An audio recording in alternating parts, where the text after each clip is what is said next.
ಸಚಿವ ಎಚ್.ಸಿ. ಬಾಲಕೃಷ್ಣ ವಿರುದ್ಧ ಕೇಂದ್ರ ಸಚಿವ ಎಚ್.ಡಿ. ಕುಮಾರಸ್ವಾಮಿ ಅವರು ವಾಗ್ದಾಳಿಯನ್ನ ನಡೆಸಿದ್ದಾರೆ. ನನ್ನ ಜೊತೆಯಲ್ಲೇ ಇದ್ದು ಈಗ ನನ್ನ ವಿರುದ್ಧ ಮಾತಾಡ್ತಾ ಇದ್ದಾನೆ.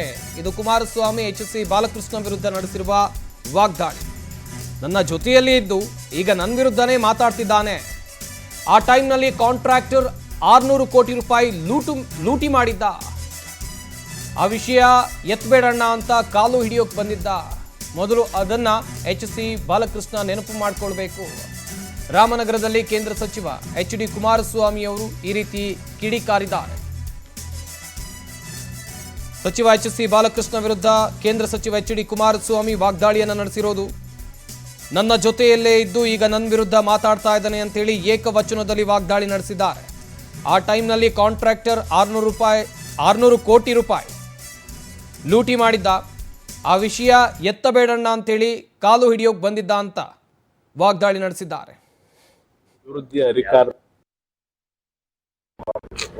ಇಬ್ಬರು ಮಹಾನ್ ಅಭಿವೃದ್ಧಿ ಅಧಿಕಾರರು ಅವರಿಬ್ಬರು ಹೇಳಿಕೆ ಕೊಟ್ಟಿರೋದು ಗಮನಿಸಿದ್ದೀನಿ. ನೈಸ್ ರಸ್ತೆಯ ಟೋಲ್ ವಿಷಯದಲ್ಲಿ ಎಂಥದೋ ಬೃಂದಾವನ ಏನೇನು ಹೇಳ್ಕೊಂಡವ್ರೆ. ನಾವು ಯಾವ ಬೃಂದಾವನಕ್ಕೂ ಕೈ ಮುಗಿತೀವಿ, ಅದು ಬೇರೆ ಬೃಂದಾವನ. ಅವ್ರದ್ದ ಇದೆಯಲ್ಲ ಬೃಂದಾವನಗಳು.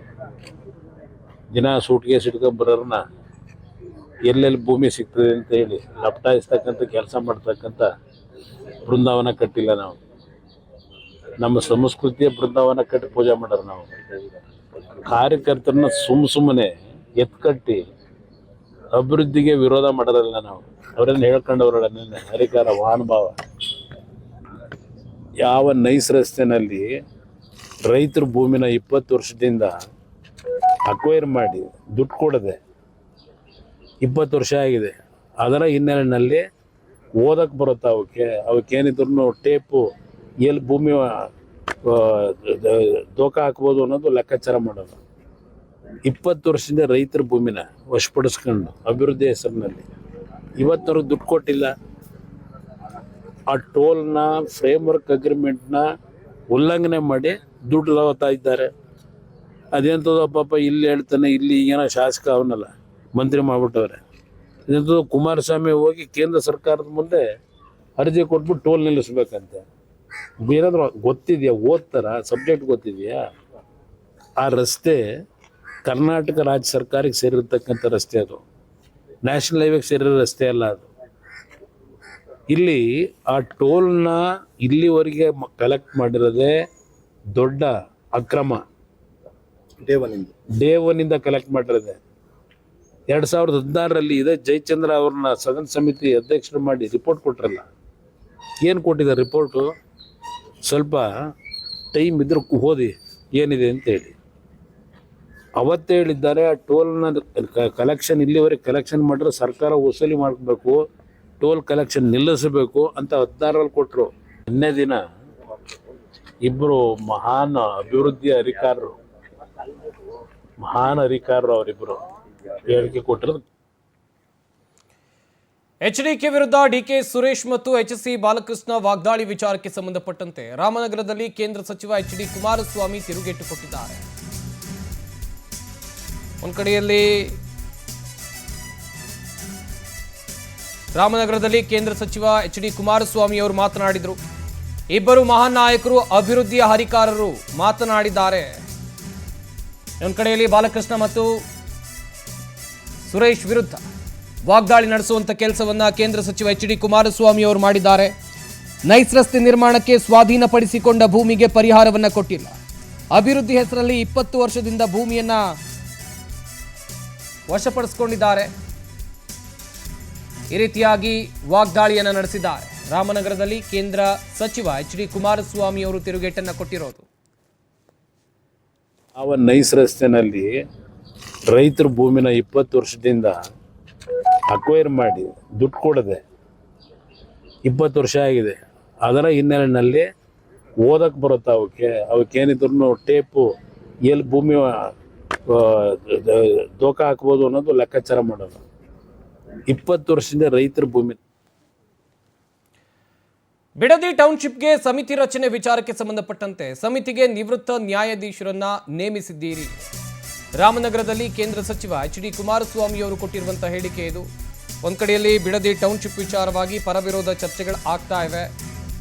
ಈ ನಡುವೆ ಇದೇ ವಿಚಾರಕ್ಕೆ ಸಂಬಂಧಪಟ್ಟಂತೆ ಕೇಂದ್ರ ಸಚಿವ ಎಚ್.ಡಿ. ಕುಮಾರಸ್ವಾಮಿ ಅವರು ಹೇಳಿಕೆಯನ್ನು ಕೊಟ್ಟಿದ್ದಾರೆ. ಅವರೇ ಈ ಹಿಂದೆ ಈಗಲ್ಟನ್ ಬಗ್ಗೆ ತೀರ್ಪು ಕೊಟ್ಟಿದ್ದಾರೆ.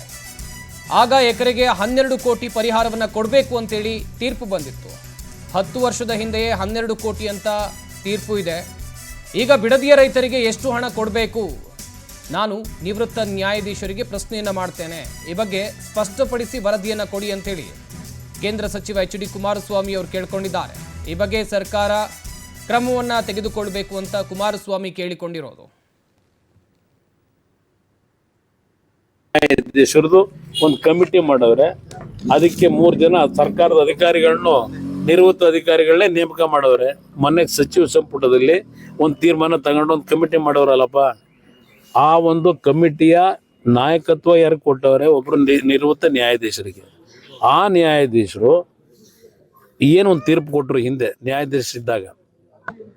ಯಾವೊಂದು ಈಗಲ್ ಟೌನ್ ಏನಿದೆ ಬಿಡದಿ ಹತ್ರ, ಅಲ್ಲಿ 70 ಎಕರೆ ಖರಾಬ್ ಭೂಮಿ ಆ ಒಂದು ಈಗಲ್ ಟೌನ್ನ ರಚನೆ ಆಗಬೇಕಾದ್ರೆ ಇತ್ತು ಅಂತಕ್ಕಂಥ ಹಿನ್ನೆಲೆ ಒಳಗೆ ಒಂದು ಅಂತಿಮವಾದ ನಿರ್ಣಯ ಇದೇ ಶಿವಕುಮಾರ್ ಅವ್ರ ಮಂತ್ರಿಗಳಾಗಿ ಒಂದು ನಿರ್ಣಯ ಕೊಡಿಸಿದ್ರು ಕ್ಯಾಬಿನೆಟ್ನಲ್ಲಿ. ಎಕರೆಗೆ 12 ಕೋಟಿ ಫಿಕ್ಸ್ ಮಾಡಿದ್ರು ಅವನಿಗೆ ಕಟ್ಟು ಅಂತ ಹೇಳಿ ಆ ಈಗಲ್ ಟೌನ್ನ ಮಾಲೀಕನಿಗೆ. ಅದು 940 ಕೋಟಿ 70 ಎಕರೆಗೆ. ಅದನ್ನು ಹೈಕೋರ್ಟ್ನಲ್ಲಿ ಹೋದಾಗ ಅಲ್ಲಿ ಈಗಿನ ಏನೊಂದು ಪರಿಶೀಲನೆ ಮಾಡಿ ರೈತರುಗಳನ್ನ ಭೇಟಿ ಮಾಡಿ ಎಲ್ಲ ಒಂದು ವರದಿ ಕೂಡ ಕೇಳೋರಲ್ಲ ಈಗಿನ ಆ ನ್ಯಾಯಾಧೀಶರು. ಅವತ್ತು ಅವ್ರು ಏನು ಹೇಳಿದ್ರು, ಎಕರೆಗೆ 12 ಕೋಟಿ ಸರ್ಕಾರ ಏನು ಫಿಕ್ಸ್ ಮಾಡಿತ್ತು ಆ ತೀರ್ಮಾನನ ಎತ್ತಿಡಿದ್ರು. ಈಗ ಆ ನ್ಯಾಯಾಧೀಶರಿಗೆ ನಾನು ಕೇಳೋದಿಷ್ಟೇ, ಪಾಪ ಈಗ ನಿಮ್ಮ ಅಧ್ಯಕ್ಷತೆಯಲ್ಲಿ ಮಾಡೋರಲ್ಲಪ್ಪ, 10 ವರ್ಷದಿಂದ ಆ ಒಂದು ಈಗೇನು ಟೌನ್ಶಿಪ್ ಮಾಡೋದಕ್ಕೆ ರೈತರ ಭೂಮಿ ತಗೊಡಿಯಕ್ಕೆ ಹೋಗೋರಲ್ಲ, ಅವತ್ತು 10 ವರ್ಷದಿಂದ 12 ಕೋಟಿ ಫಿಕ್ಸ್ ಮಾಡಿದ್ರಲ್ಲ. ಈಗ ಹೇಳ್ತಾರೆ ನಮ್ಮ ಲೀಡ್ರು 2 ಕೋಟಿ ಕೊಡ್ತಾ ಇದ್ದೀನಿ, 2 ಕೋಟಿ ಕೊಡ್ತೀನಿ ಅಂತಾರಲ್ಲ. ಅವತ್ತು 12 ಕೋಟಿ ಫಿಕ್ಸ್ ಮಾಡಿದಿರಲ್ಲಪ್ಪ.